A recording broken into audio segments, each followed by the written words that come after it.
and welcome to Critical Political. I'm Corey, and you're watching The Political Void.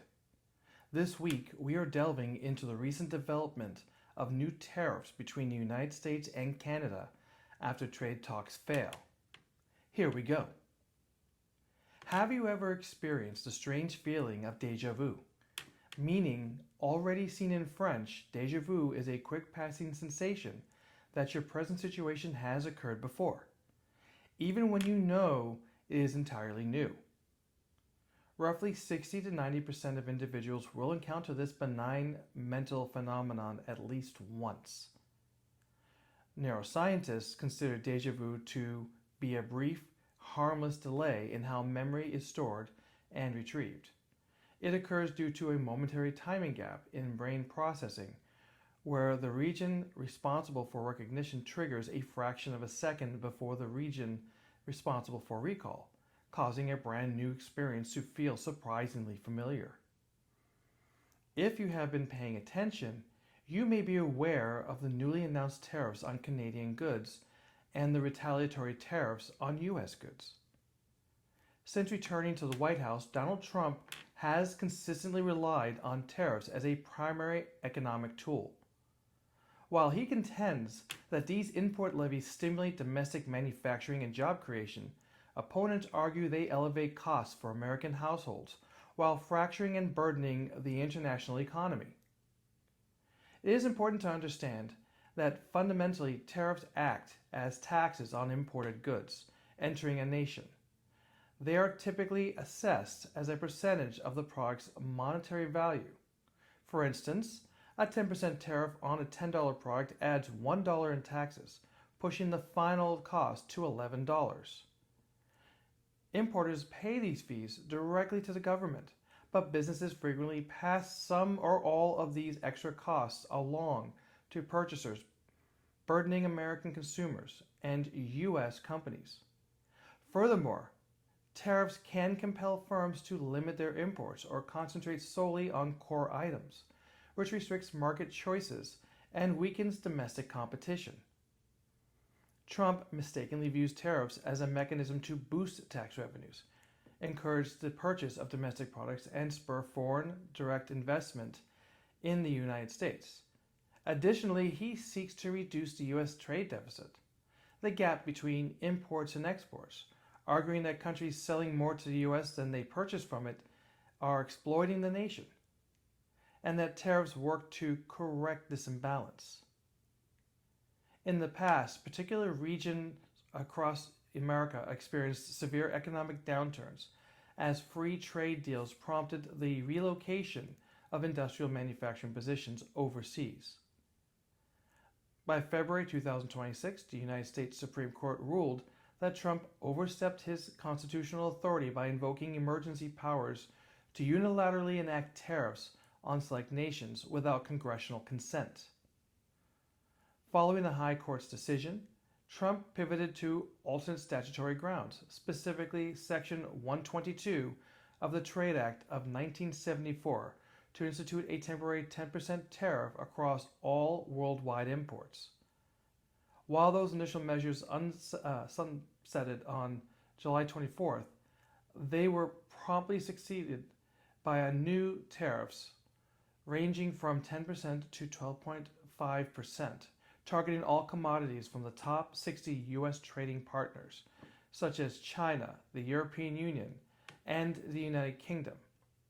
Enacted pursuant to Section 301 of the Trade Act of 1974, the administration justified the move by alleging that key foreign economic partners failed to adequately address forced labor practices within their supply chains. In addition to these wide-ranging measures, President Trump invoked Section 301 to impose a 25% tax on selected imports from Brazil, alleging that the country's domestic trade practices unfair to the U.S. economic interests. Furthermore, in August, his administration utilized Section 338 of the Tariff Act of 1930 to enact a 50% tariff on a broad selection of Canadian goods, totaling $20 billion or 5% of Canada's exports to the United States. in retaliation against what he termed unequal treatment and unfair restrictions on American automotive, dairy, and alcohol exports. These aggressive policy moves sparked immediate legal opposition as 25 Democratic state attorneys general united to file lawsuits against the measures. They condemned the tariffs as arbitrary, capricious, and contrary to law, alleging that the White House manufactured forced labor allegations merely as a pretext to preserve its overarching trade restrictions. Meanwhile, major retailers including Target, Walmart, and Adidas signaled that they would transfer the added burden of these tariffs directly to American consumers. Certain goods have seen price hikes, notably toys, home appliances, furniture, and specific food items. Additionally, U.S. manufactured products relying on foreign components have grown more expensive. Research from Goldman Sachs in October 2025 indicated that roughly 55% of tariff costs were absorbed by American consumers. By April, a study from the Federal Reserve further linked Trump's sweeping 2025 import duties to a spike in inflation over the course of the year. When Trump initially unveiled import taxes at the start of his second term in early 2025, critics accused his administration of sparking global economic upheaval. Critical Political, like numerous other YouTube channels, depends on viewers like you to share, like, subscribe, and ring the bell. These interactions tell the algorithm that you want to be a part of the conversation. Canadian Prime Minister Mark Carney has announced that Canada will launch retaliatory tariffs on American imports beginning September 8th. This decision was made shortly after the Trump administration began enforcing 50% tariffs on a range of Canadian goods. Trade discussions between the two nations collapsed on Friday evening, right before a midnight deadline that enacted 50% tariffs on $20 billion worth of Canadian imports, including select dairy items, alcoholic beverages, cement, and hockey gear.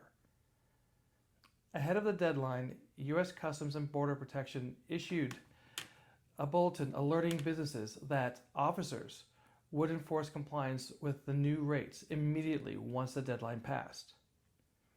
In response, Carney affirmed Friday night that Canada will match those tariffs dollar for dollar to protect our workers and businesses.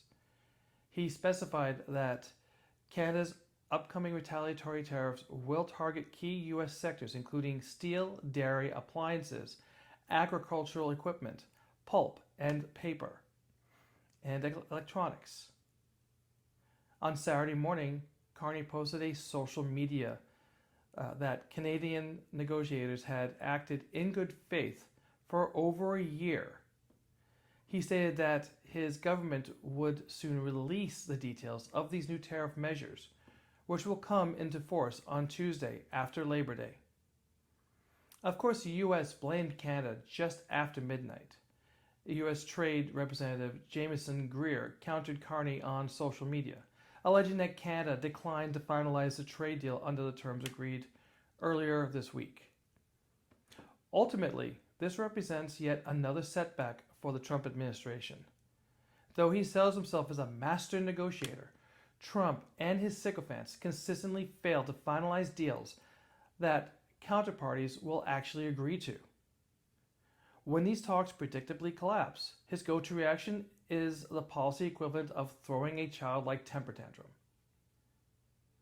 We can prevent these kinds of international blunders by turning out to vote in the upcoming midterms. By doing so, we can break the administration's hold on Congress as well as key state and local positions, rendering him just as powerless in office as he is at the bargaining table. During the Berkshire Hathaway annual meeting, Warren Buffett voiced strong opposition to punitive tariffs, characterizing them as a big mistake and an act of war to some degree, stressing that international commerce must never be weaponized.